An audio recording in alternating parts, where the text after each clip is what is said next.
Brr, everyone. It's cold where we're going today. We're going to visit the Jr Iditarod all the way in Alaska. So let's get bundled up and let's read the first part of this book. It is called the Jr Iditarod. There's that word, Iditarod.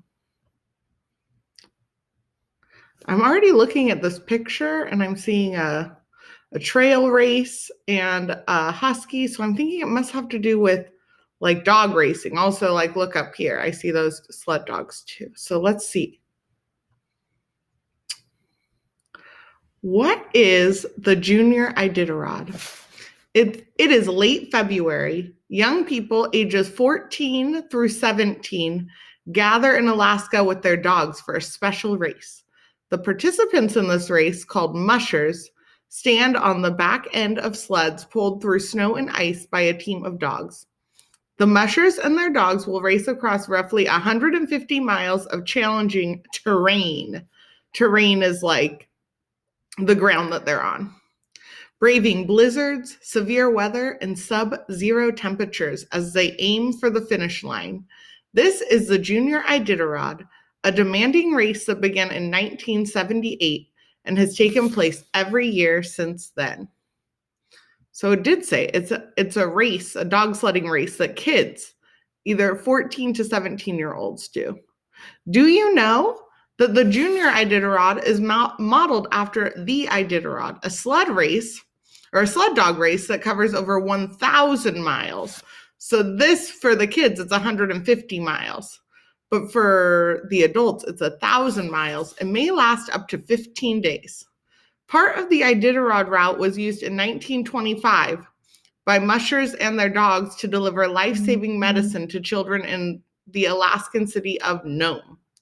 The Iditarod, which began in 1973 to commemorate that event, is a highly competitive race and a popular sporting event in Alaska. The Jr Iditarod helps to prepare young mushers to participate in the Iditarod. Preparing to race. Training together. Mushers begin working toward their goal long before they are old enough to participate in the Jr Iditarod. Some mushers start training for the Jr Iditarod at just 5 years old, packing up supplies and warm clothing and heading out with their parents into snowy trails with a team of dogs. So they have to know from an early age that the Iditarod is what they want to do. One of the first things young mushers must learn is how to stay safe in the cold. They wear special clothing to keep their hands and faces protected from dangerous winds and below freezing temperatures. So it shows this picture and it says proper equipment is essential for mushers because it's to keep them safe in the cold, right? Another important part of training is mastering a series of commands that mushers must teach their dogs. Mushers practice the commands every day with their dogs until the dogs understand and obey each command.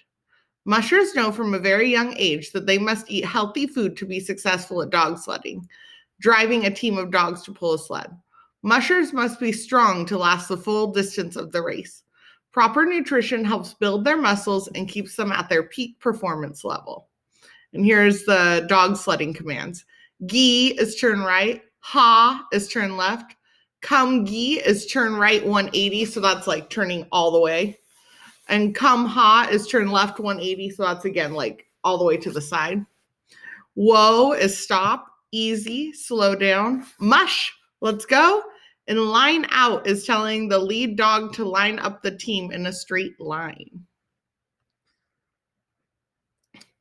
Caring for the dogs. Most sled dogs are Alaskan Huskies, known for their speed, strength, and stamina. In addition to these qualities, mushers want dogs that are friendly and have a positive attitude because these are not average dogs. They cannot just eat everyday dog food. Sled dogs require proper nutrition, just as mushers do, to have enough energy for the Jr Iditarod. The mushers rise early in the morning to feed their dogs. Mushers prepare special dog food, cooking big pots of rice to which they add fish and a variety of vitamins. Each morning, beginning when the dogs are puppies, mushers follow their strict routine in preparing their sled dog team. So it said, not only do the mushers have to eat a special diet to stay in top performance, so do the dogs, because it's hard work for everyone. And here is the picture. Mushers bring careful attention to the daily ritual of feeding their dogs. So there's a picture of them feeding their dogs. And there's the dogs. It says each dog has a unique personality.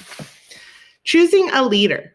During the training leading up to the big race, the mushers have to make an important decision about their dog team. They must determine which dog will be the leader, the dog that shows all the other dogs which way to go. Every member of the dog team is a little different. Just like humans, each one has its own unique, so that's like special to them, personality. Some dogs are full of energy, while other dogs are quieter. Some dogs get along better with each other, while others are less cooperative.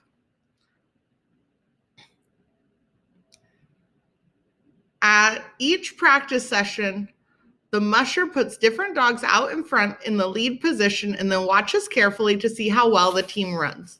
The next day, the musher moves the dogs around and tries something different. After a while, the musher finds the perfect arrangement that allows the dogs to work together smoothly and run as fast as possible. The lead dog goes in front and the other dogs line up behind in double file. The team practices the same arrangement daily, right up to the day of the Jr Iditarod. So at first, they move their dogs around to see who's going to be the best leader. And then once they find it, they practice that same order every day until they do the Iditarod. Ready, set, go, the check-in.